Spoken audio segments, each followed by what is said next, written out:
আমরা যখন আউলিয়া কেরামের শান আর মান নিয়ে স্লোগান দিই আর কথা বলি, তখন তাদের গায়ের মধ্যে অ্যালার্জি শুরু হয়ে যায়।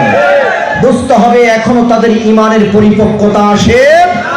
আমি অবাক হয়ে যাই, আমার দেশে হিন্দুদের মন্দির মুসলমান পাহারা দেয়, আর যেই দেশের প্রত্যেকটা দুলা বাড়ির সাথে আউলিয়া কেরামের চোখের পানি মিশে আছে, ওই আউলিয়া কেরামের মাজার ভাঙার জন্য তারাই সেখানে মাজার ভাঙতে যায়। কথা বলেন ঠিক কিনা? এরা প্রকৃত মুসলমান হতে পারে? এদেশের প্রত্যেকটা ইঞ্চি ইঞ্চি মাটির সাথে আউলিয়া কেরামের পদচারণার ঘাম মিশে আছে। এদেশের প্রত্যেকটা ধুলা বালির সাথে আউলিয়া কেরামের চোখের পানি মিশে আছে। এদেশের প্রত্যেকটা মসজিদে মসজিদে আউলিয়া কেরামের ভূমিকা রয়েছে। এই দেশের প্রত্যেকটা অঞ্চলে আউলিয়া কেরামের পদচারণা আছে। এই দেশের মসজিদ আউলিয়া কেরাম ছাড়া চলতে পারে না। এই দেশের মাদ্রাসা আউলিয়া কেরাম ছাড়া চলতে পারে না। এই দেশের মুসলমান আউলিয়া কেরামের মহব্বত ছাড়া থাকতে পারে না। সুতরাং আউলিয়া কেরামের মহব্বতের উপরে যারা অস্ত্র ধরতে চায়, আউলিয়া কেরামের মহব্বতের উপরে মাজারের উপরে যারা ভাঙতে চায়, অস্ত্র ধরতে চায়, তাদের বিরুদ্ধে আমাদের হুঙ্কার আছে না নাই? আওয়াজ করে বলেন আছে না নাই? মান আদালি ওয়ালিয়ান ফাকাদ আযানতুহু বিল হারব।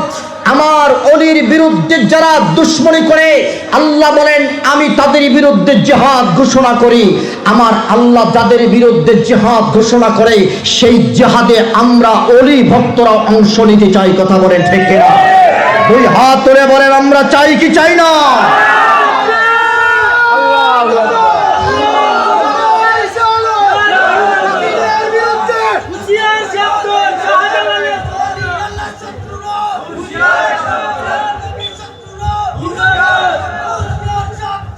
আমার বন্ধুরা, আমি বলতে চাই, তোমরা যে কত বড় মুসলমান, পরিপক্ক মুসলমান, এটা আমাদের বোঝা হয়ে গেছে। হিন্দুদের মন্দির পাহারা দাও আর আল্লাহর ওলির মাজার ভাঙো, তোমরা যে কত নম্বর মুসলমান, এটা আমাদের বোঝা হয়ে গেছে। আরে আমরাও বলি, যেই মাজারের মধ্যে সিজদা দেওয়া হয়, অর্থাৎ কোন ভণ্ড পীরের মাজার বাংলাদেশে আমরা দেখতে চাই না। কথা বলেন? কিন্তু হক্কানি আল্লাহর ওলিরা যেই মাজারের মধ্যে শুয়ে আছে, ওই মাজারকে যদি ভাঙতে যাও, তোমাদের ওই হাত ভেঙে গুড়িয়ে দেওয়া হবে। কথা বলেন ঠিক কিনা? মাজারে যদি সেজদা চলে, আসেন সেজদার বিরুদ্ধে আমরা একসাথে যাই। যারা সেজদা দেয় তাদের পাছা লাল করে দিয়ে আমরা পিটাইয়া, আপনাদের সাথে আমরাও আছি। কিন্তু মাজারে যিনি শুয়ে আছেন, তিনি দোষ করেছেন কি? তিনি তো আল্লাহ পাকের মাহবুব। কথা বলেন ঠিক কিনা? যদি বলেন যে হ্যাঁ মাজারে সেজদা দেয় এই জন্য মাজারই ভাঙতে হবে, তাহলে মাথায় উকুন হয়েছে, মাথাও কিন্তু পিটাইয়া ভাঙতে হবে। মাথায় উকুন হলে কি মাথা ভেঙে ফেলানো হয়? মাথা কাটা হয়?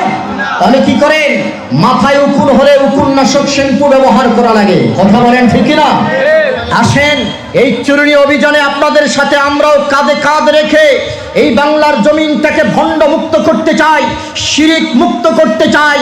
তবে মাজার ভাঙার নামে যে মিশন আপনারা নিয়েছেন, শাহজালালের জমিনে এটা কোনোদিন বাস্তবায়ন করতে দেওয়া হবে না।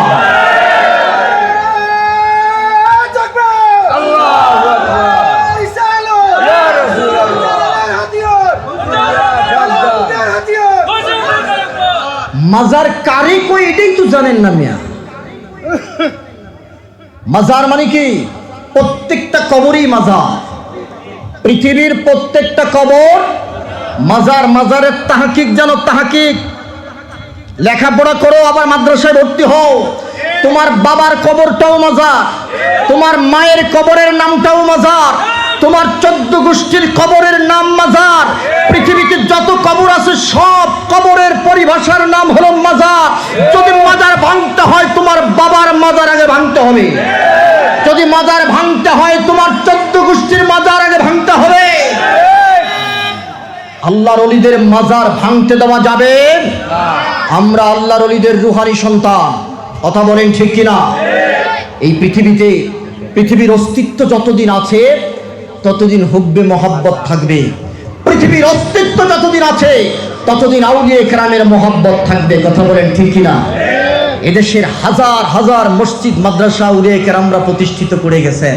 এই বাগান, সুন্দর সাজানো বাগানটাকে এখন সাজানো বাগানে তোমরা এখন হুতুম পেঁচা হয়ে ঢুকেছো বাগানটাকে নষ্ট করার জন্য। কথা কোন ঠিক কিনা? আমরা এখনো সজাগ? জোরে বলেন আসি না নাই? আরো জোরে বলেন আসি না নাই?